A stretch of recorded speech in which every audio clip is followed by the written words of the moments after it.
Salam Bapak Ibu dan Saudara yang dikasihi oleh Tuhan. Kita bersyukur pada pagi hari ini kalau kita boleh datang kepada Tuhan, dan secara khusus kita boleh masuk di dalam misbah doa di pagi hari ini. Kita sering mendengar bahwa kita harus membuka misbah doa dalam keluarga. Apa sih sebenarnya misbah doa itu sendiri? Nah, kita pada saat ini akan belajar di dalam Kejadian pasal 35. Kalau kemarin kita sudah membaca di dalam Kejadian 34, kita masuk dalam Kejadian 35. Kita akan baca ayat 1 dan seterusnya. Nanti saya akan baca ayat 1, Bapak Ibu dan Saudara nanti membaca ayat kedua ya. Kejadian pasal 35 ayat 1, Yakub di Betel untuk kedua kalinya. Allah berfirman kepada Yakub, "Bersiaplah, pergilah ke Betel, tinggallah di situ dan buatlah di situ mezbah bagi Allah yang telah menampakkan diri kepadamu ketika engkau lari dari Esau kakakmu." Lalu berkatalah Yakub kepada seisi rumahnya dan kepada semua orang yang bersama-sama dengan dia, "Jauhkanlah dewa-dewa asing yang ada di tengah-tengah kamu, tahirkanlah dirimu dan tukarlah pakaian." Marilah kita bersiap dan pergi ke Betel. Aku akan membuat mezbah di situ bagi Allah yang telah menjawab aku pada masa kesesakanku dan yang telah menyertai aku di jalan yang kutempuh. Mereka menyerahkan kepada Yakub segala dewa asing yang dipunyai mereka dan anting-anting yang ada pada telinga mereka. Lalu Yakub menanamnya di bawah pohon besar yang di dekat Sikem. Sesudah itu berangkatlah mereka, dan kedahsyatan yang dari Allah meliputi kota-kota sekeliling mereka sehingga anak-anak Yakub tidak dikejar.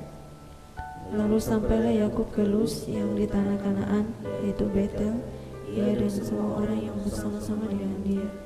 Didirikanlah mezbah di situ, dan dinamainyalah tempat itu El Betel, karena Allah telah menyatakan diri kepadanya di situ ketika ia lari terhadap kakaknya. Ketika Deborah inang pengasuh Ribka mati, dikuburkanlah ia di sebelah kiri Betel, di bawah pohon besar yang dinamai orang pohon besar penanggisan. Setelah Yakub datang dari padang Aram, maka Allah menampakkan diri pula kepadanya dan memberkati dia. Firman Allah kepadanya, "Namamu Yakub, dari sekarang namamu bukan Yakub, melainkan Israel. Itulah yang akan menjadi namamu." Maka Allah menamai dia Israel. Bersama-sama lagi firman Allah kepadanya, "Akulah Allah yang Maha Kuasa, beranak cuculah dan bertambah banyak, satu bangsa, bahkan sekumpulan bangsa-bangsa akan terjadi dipadamu, dan raja-raja akan berasal daripadamu." Amin. Bapak, Ibu, dan Saudara yang dikasihi oleh Tuhan, Allah memerintahkan Yakub untuk pergi lagi ke Betel, yaitu Betel di mana pada saat Yakub waktu lari takut karena dibunuh oleh Esau kakaknya. Dia berada di Betel, dan di situ dia tidur dengan bantal batu, dan Yakub bermimpi. Nah, kita mengingat kembali peristiwa itu ya. Saya akan bacakan di dalam Kejadian pasal yang ke-28. Ia sampai di suatu tempat dan bermalamlah di situ karena matahari telah terbenam. Ia mengambil sebuah batu yang terletak di tempat itu dan dipakainya sebagai alas kepala, lalu membaringkan dirinya di tempat itu. Maka bermimpilah ia, di bumi ada dirikan sebuah tangga yang ujungnya sampai di langit, dan tampaklah malaikat-malaikat Allah turun naik di tangga itu. Berdirilah Tuhan di sampingnya dan berfirman, "Akulah Tuhan Allah Abraham nenekmu dan Allah Ishak. Tanah tempat engkau berbaring ini akan kuberikan kepadamu dan kepada keturunanmu. Keturunanmu akan menjadi seperti debu tanah banyaknya, dan engkau akan mengembang ke sebelah timur, barat, utara, dan selatan. Dan olehmu serta keturunanmu semua kaum di bumi akan mendapat berkat." Di sini saya langsung ayat 16. Ketika Yakub bangun dari tidurnya, berkatalah ia, "Sesungguhnya Tuhan ada di tempat ini dan aku tidak mengetahuinya." Ia takut dan berkata, "Alangkah dahsyatnya tempat ini tidak lain dari rumah Allah, ini pintu gerbang surga." Nah, peristiwa yaitu Yakub dikejar oleh kakaknya dan dia lari ke Betel, dan dia tertidur di situ dan dia bermimpi. Nah, ini Tuhan menyuruh kembali kepada Yakub untuk pergi ke Betel. Apa yang harus dilakukan oleh Yakub? Ya, peristiwanya adalah Yakub setelah terjadi peristiwa kemarin yang kita baca bahwa anak-anak Yakub telah membunuh dan juga telah terjadi sesuatu yang sungguh mengerikan di dalam keluarga Yakub. Allah ingin Yakub pergi ke Betel untuk di situ mendirikan mezbah bagi Tuhan, untuk menyucikan diri dari semua yang telah terjadi dalam kehidupan keluarga Yakub itu. Pada saat Yakub, Allah berfirman kepada Yakub, Yakub langsung bersiap pergi. Nah, ini respon Yakub ini luar biasa sekali ya. Dia langsung bersiap pergi dan dia memberitahu kepada seisi rumahnya. Apakah yang diberitahu kepada seisi rumahnya oleh Yakub? Ayat 2, lalu berkatalah Yakub kepada seisi rumahnya dan kepada semua orang yang bersama-sama dengan dia, jauhkanlah dewa-dewa asing yang ada di tengah-tengah kamu, tahirkanlah dirimu dan tukarlah pakaianmu. Jadi sebelum mereka pergi ke Betel, mereka sebelum mendirikan mezbah bagi Allah yang disuruh oleh Tuhan tadi, Yakub tahu bahwa apa sih mezbah itu? Dia kalau mezbah dalam perjanjian lama itu adalah tempat untuk mempersembahkan kurbannya. Bahwa artinya mereka akan mempersembahkan kurban di sana, mereka akan berdoa di sana, mereka akan menyucikan diri di sana, mereka akan bertemu Tuhan di sana, yaitu di Betel. Dan pada saat mezbah itu didirikan. Tetapi sebelum mereka pergi ke sana, Yakub mengerti bahwa mereka akan berhubungan dengan Tuhan, mereka akan bertemu dengan Tuhan. Maka semua seisi rumahnya itu dikatakan bahwa bersihkanlah dirimu dan jauhkanlah dewa-dewa asing yang ada di tengah-tengah kamu dan tahirkanlah dirimu. Penyucian diri ya. Kalau kita melihat saya dulu waktu masih di agama yang dulu itu, sebelum kami datang kepada Tuhan itu harus membersihkan diri, menyucikan diri dulu. Nah, inilah yang dilakukan oleh Yakub bersama dengan seisi rumahnya. Di ayat yang ke-3 itu, marilah kita bersiap dan pergi ke Betel, aku akan membuat mezbah di situ bagi Allah yang telah menjawab aku pada masa kesesakanku dan yang telah menyertai aku di jalan yang kutempuh. Ini diberitahukan kepada semua orang-orang yang ada di rumah Yakub. Jadi dijelaskan, benar-benar dijelaskan bahwa mari kita pergi. Tetapi sebelum ke sana, tahirkanlah dirimu terlebih dahulu, jauhkan dewa-dewa asing itu. Nah, apa aja yang harus dijauhkan dan apakah keluarga mereka, apa seisi rumah Yakub akan menuruti Yakub? Kita lihat di ayat 4 ini. Mereka menyerahkan kepada Yakub segala dewa asing yang dipunyai mereka dan anting-anting yang ada pada telinga mereka. Lalu Yakub menanamnya di bawah pohon besar yang dekat Sikem. Mereka langsung respon ya, seisi rumahnya langsung respon, dan semua dewa-dewa asing itu yang mereka miliki ternyata di dalam keluarga Yakub sendiri, seisi rumah Yakub sendiri itu sendiri. Kalau kita lihat di sini ternyata tidak semua mereka itu menyembah Tuhan seperti Yakub, yaitu takut kepada Tuhan. Ternyata dalam seisi rumah itu juga ada mereka yang masih memiliki dewa-dewa asing. Dan yang saya renungkan di sini yang agak aneh juga, anting-anting mereka ya, ini bukan istilahnya kita punya anting-anting seperti Ina langsung diserahkan seperti itu, enggak. Anting-anting di sini kalau kita baca dalam terjemahan lama itu dikatakan bahwa anting-anting itu adalah ada gunanya, ada maknanya, bahwa anting-anting yang diserahkan itu adalah anting-anting yang mereka gunakan untuk penangkal kejahatan. Kalau dalam bahasa terjemahan yang lain. Jadi tidak semua anting-anting yang mereka pakai. Kalau kita renungkan kenapa ya kok anting-anting diserahkan, istilahnya harus diserahkan juga. Memangnya perempuan atau nggak boleh juga pakai anting-anting? Ternyata di sini adalah anting-anting yang dipakai mereka untuk menangkal kejahatan itu sendiri. Jadi ini harus diserahkan semuanya. Dan akhirnya mereka serahkan semuanya kepada Yakub, dan Yakub menimbun di bawah pohon besar. Nah, tidak disebutkan pohon apa di sini. Nanti jangan ada yang mengatakan pohon beringin atau pohon apa, tapi pohon besar di sini. Dan di situ ditimbun, yang artinya bahwa itu semua sudah dibuang dan mereka akan pergi ke Betel. Sesudah itu berangkatlah mereka dan kedahsyatan yang dari Allah meliputi kota-kota sekeliling mereka sehingga anak-anak Yakub tidak dikejar. Lalu sampailah Yakub ke Luz yang di tanah Kanaan yaitu Betel, ia dan semua orang yang bersama-sama dengan dia. Didirikanlah mezbah di situ dan dinamainyalah tempat itu El Betel karena Allah telah menyatakan diri kepadanya di situ ketika ia lari terhadap kakaknya. Maka sampailah mereka, dan perlindungan Allah itu luar biasa di sini di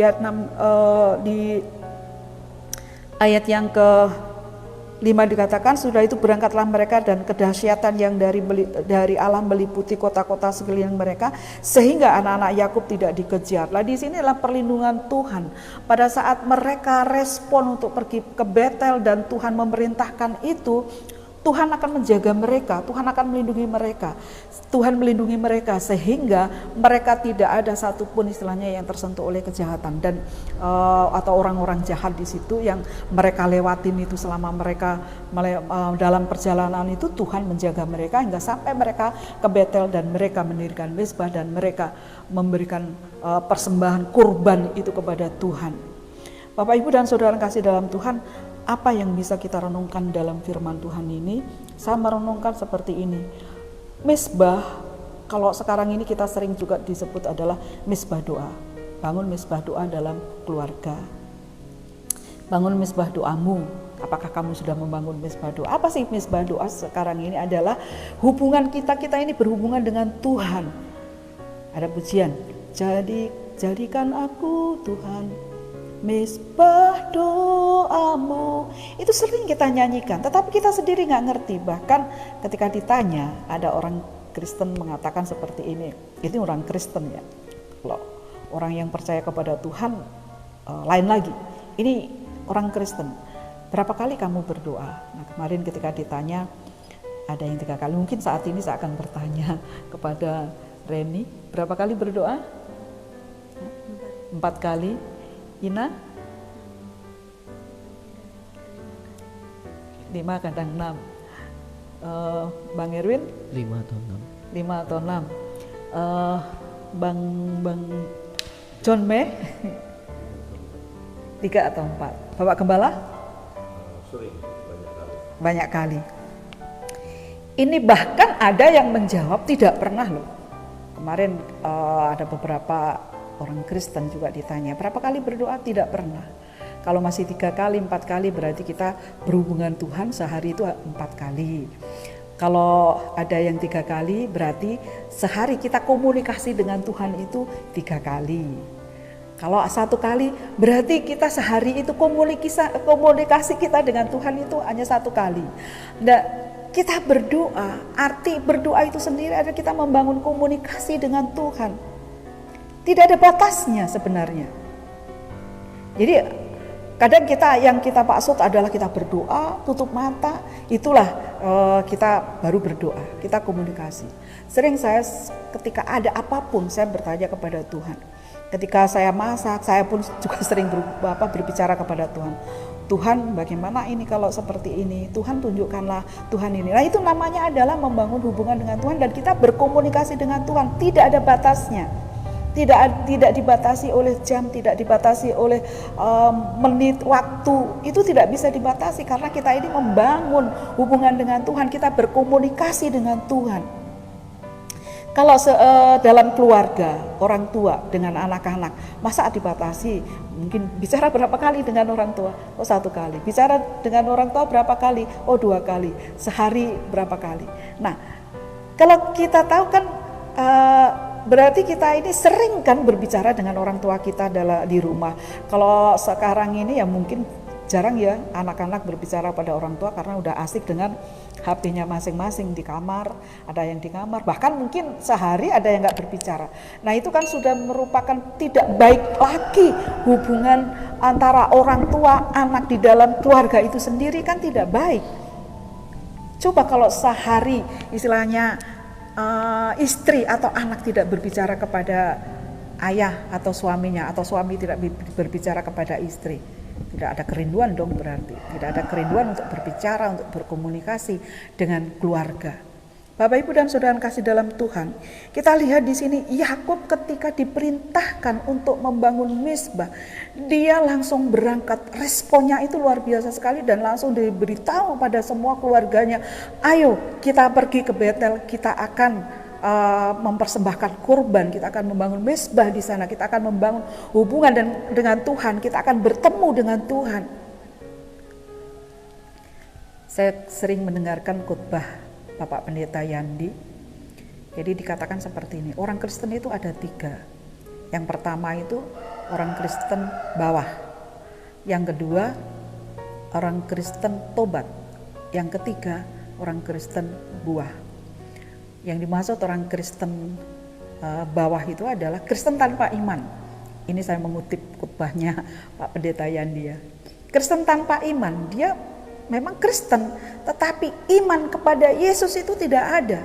Dia tidak percaya kepada Yesus. Orang yang percaya Yesus sungguh-sungguh itu pasti melakukan firman Tuhan. Tetapi ini tidak. Dia hanya mengaku saja sebagai orang Kristen. Ada berapa banyak orang yang tanpa iman, orang Kristen yang tanpa iman. Kalau kita lihat, buktinya apa? Mereka tanpa iman, mereka tidak ada hubungan komunikasi dengan Tuhan, mereka tidak berbicara kepada Tuhan, mereka tidak pernah istilahnya berdoa. Itu adalah orang yang Kristen tanpa iman. Ini saya kutip ya khotbahnya Bapak Pendeta Yandi, bukan saya. Tapi memang kenyataannya ya memang seperti itu kalau kita lihat. Yang kedua adalah Kristen tobat. Jadi dia itu Kristen yang hanya menceritakan pertobatannya saja. Dari dia bertobat mungkin umur 30 sampai tua pun dia hanya menceritakan pertobatannya. Oh, saya dulu kenal Tuhan pada saat saya bla bla bla bla bla. Pada saat mungkin dijumpai Tuhan atau ada peristiwa sakit dan sebagainya. Itu hanya menceritakan ketika dia bertemu Tuhan dan bertobat. Sampai tua pun kalau dia bersaksi hanya itu aja. Hanya menceritakan pertobatannya. Ada seperti itu? Apakah ada? Nah, yang ketiga adalah Kristen buah. Kristen buah adalah orang Kristen yang menghasilkan buah. Inilah yang harus terjadi pada setiap orang percaya. Mereka harus menghasilkan buah. Bagaimana supaya menghasilkan buah? Ada pujian anak sekolah minggu,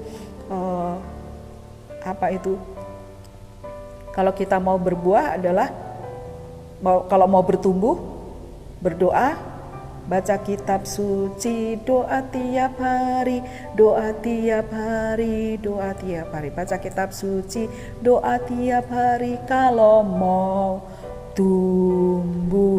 Kalau mau tumbuh kita berdoa, kita baca kitab suci setiap hari. Itu sama dengan disiramin ya. Dan terus bertumbuh dan berbuah. Ini yang harus terjadi pada setiap orang Kristen. Nah, di sini kita melihat ketika kita mau datang kepada Tuhan, hal yang menarik di sini adalah selesaikan dulu permasalahan kita. Apa yang ada dalam kehidupan kita yang merintangi kita untuk bisa datang kepada Tuhan. Buang itu. Jangan kita tetap pegang apa yang merintangi itu, kita tetap pegang dan akhirnya kita beralasan, saya nggak berdoa karena ada ini, karena alasan ini, karena sibuk lah, karena lelah lah. Ini yang sering dipakai oleh iblis. Iblis itu luar biasa. Kalau kita nggak siap, kita tidak membentengi diri kita, bisa kita lengah di situ. Dan ini tujuannya. Nah, ketika Yakub dengan seisi rumahnya mau datang kepada Tuhan, mau membangun mezbah, mau pergi ke Betel membangun mezbah itu sendiri, buang itu semuanya. Semua yang menghalangi, yaitu berhala itu buang. Nah, apakah di sini masih ada orang Kristen yang mengatakan percaya kepada Tuhan, masih ada punya pegangan? Pegangan bukan pegangan HP atau apa ya, tetapi yang membuat kita ini sulit sekali datang kepada Tuhan, berhala-berhala dalam kehidupan kita, atau masih ada, buang itu yang menghalangi kita untuk datang kepada Tuhan, buang. Ada juga mungkin yang memakai sesuatu di dalam tubuhnya, mungkin ada sabuk lah, bukan sabuk ikat pinggang yang biasa itu, tetapi ikat pinggang yang ada isinya, buang, nggak ada artinya itu, nggak ada gunanya. Atau masih punya pegangan, di rumah masih ada pegangan supaya menjaga rumah. Nah, tadi adalah anting-anting itu adalah penangkal kejahatan. Mungkin kita juga orang Kristen, ada juga yang masih memegang itu supaya di rumah dipasanglah sesuatu supaya nanti kejahatan tidak masuk. Nah, ini yang terjadi ketika seorang ibu melahirkan. Banyak orang Kristen yang mengalami hal ini. Jadi mereka kasihlah bawang merah di sekitar anaknya, dikasih itu umbi-umbian itu ya, yang sering saya lihat. Kalau saya lihat memang saya tegur. Itu nggak ada artinya. Yang menjaga kita adalah Tuhan. Tetapi masih banyak orang Kristen yang melakukan semuanya itu. Ini berarti orang Kristen yang belum beriman, yang belum percaya kepada Tuhan. Kalau orang Kristen yang percaya kepada Tuhan, semua itu dibuang. Saya dulu lahir dari keluarga yang menyembah berhala. Jadi orang tua saya itu paranormal, punya ilmu tinggi, dan ada banyak istilahnya yang diberikan kepada anaknya supaya aman, supaya selamat. Tetapi pada saat orang tua saya percaya kepada Tuhan, semua ilmu dibuang. Dan saya juga mengalami sendiri, semuanya itu ternyata nggak ada artinya. Bahkan kita justru akan selalu ditakut-takutin oleh apa yang kita pegang itu sendiri. Kalau tidak melakukan persembahan, kalau itu tidak diberikan makan, justru kita akan diganggu. Tuhan itu luar biasa loh. Walaupun kita nggak setia, walaupun kita istilahnya tidak berdoa, pada saat kita berdoa, kita datang kepada Tuhan, maka Tuhan akan mendengar doa kita. Dan itu firman Tuhan. Dan ada pujian seperti siang malam matanya tak pernah tertidur atau tertutup, selalu menunggu kita datang kepada Tuhan. Siang malam tangannya tengada, terbuka untuk menunggu kita datang kepada Tuhan. Itu Tuhan itu sungguh setia, luar biasa. Tetapi kadang kitalah yang tidak setia. Bapak, Ibu, dan Saudara yang dikasihi oleh Tuhan, mari kita membangun mezbah Tuhan ini dengan sungguh-sungguh. Jikalau saat ini kita mungkin berdoa 1 kali, 2 kali, 3 kali, atau kita nggak pernah berdoa, kalau kita percaya Tuhan sungguh-sungguh, bangun mezbah doa itu. Bangun mezbah doa dalam keluarga. Kenapa? Banyak percekcokan dalam keluarga Kristen dan terjadi perceraian, anaknya nggak karu-karuan, karena tidak ada mezbah doa dalam keluarga itu. Bahkan tidak ada komunikasi yang benar terhadap anak dan orang tua. Kita datang kepada Tuhan, kita selesaikan semuanya. Jangan kita istilahnya datang kepada Tuhan dengan tidak ada persiapan. Kita mempersiapkan diri seperti Yakub. Persiapan itu sungguh penting sekali. Nah, kalau hari Minggu kita datang kepada Tuhan dengan istilahnya seadanya, itu berarti kita tidak mempersiapkan diri. Kalau kita mempersiapkan diri, pastinya bukan pakaian yang bagus ya, tetapi pakaian yang bersih dan rapi. Beda. Jadi orang Kristen itu harus bisa membedakan. Orang yang percaya kepada Tuhan harus bisa membedakan antara saya pergi kemana, ke mall, ke gereja, ke diskotik, ke pasar, harus bisa dibedakan dong. Kita ini mau pergi kemana? Kalau pergi ke mall kan belanja, tentunya bawa tentengan tas. Kalau kita pergi ke pasar, ada tas dan perlu persiapan-persiapan yang untuk pergi ke pasar. Tetapi kalau kita pergi ke rumah Tuhan, sebenarnya tujuan kita apa pergi ke rumah Tuhan? Ya berjumpa dengan Tuhan. Kita mau membangun hubungan dengan Tuhan, kita mau berkomunikasi dengan Tuhan di gereja itu. Nah, pada saat kita nggak mempersiapkan diri, bagaimana? Apa yang kita dapatkan? Nggak ada. Jadi saya kembali lagi ke Pak Pendeta Yandi, itu dikatakan seperti ini. Ada banyak di sana itu pergi ke gereja dengan pakaian-pakaian yang kurang lengkap ya, ketat. Dan mereka kalau ditanya seperti ini, dan ini kebanyakan terjadi juga seperti itu. Dikatakan bahwa Tuhan yang melihat hati, tidak melihat istilahnya yang di luar.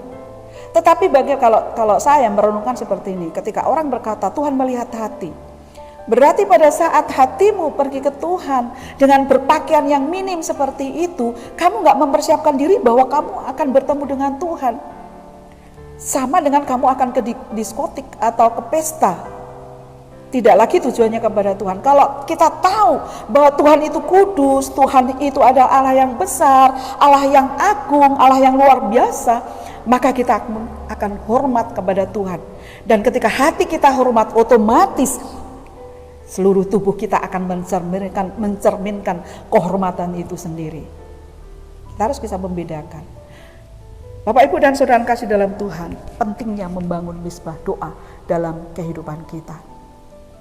Yang pertama, persiapkan dirimu dengan sungguh-sungguh supaya kita ini bisa membangun hubungan dengan Tuhan. Jadi tujuan kita ini ada misbah doa supaya kita bisa membangun hubungan dengan Tuhan. Kita berkomunikasi dengan Tuhan.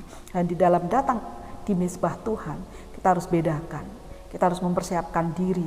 Dan yang ketiga, buang segala kepercayaan kita selain dari kita percaya kepada Tuhan. Karena itu semuanya akan menghalangi, dan upah dari semuanya itu kalau kita tidak dekat kepada Tuhan, kalau kita tidak percaya kepada Tuhan, kalau kita tidak beriman kepada Tuhan dengan sungguh-sungguh, apa upahnya di akhir? Adalah ketidakkekalan itu ya, bisa kita bukan hidup di dalam hidup yang kekal yang dijanjikan oleh Tuhan itu, tapi kita berada di luar hidup kekal yang dijanjikan itu alias di neraka seperti itu.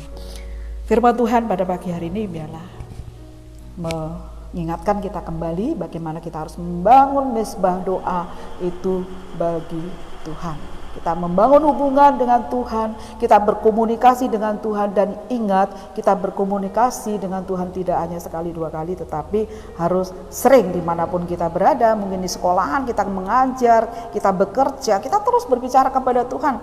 Daripada kita melamun, daripada kita renungkan hal-hal yang tidak baik, kita berbicara kepada Tuhan. Kita bisa berdoa untuk hal-hal yang lain, dan berdoa tidak harus berbicara, tetapi kita bisa juga dalam hati kalau kita bersama-sama dengan orang banyak. Ini pentingnya kita membangun misbah doa bagi Tuhannya. Kita akan masuk dalam doa-doa kita pada pagi hari ini. Mungkin ada pujian yang sudah disiapkan.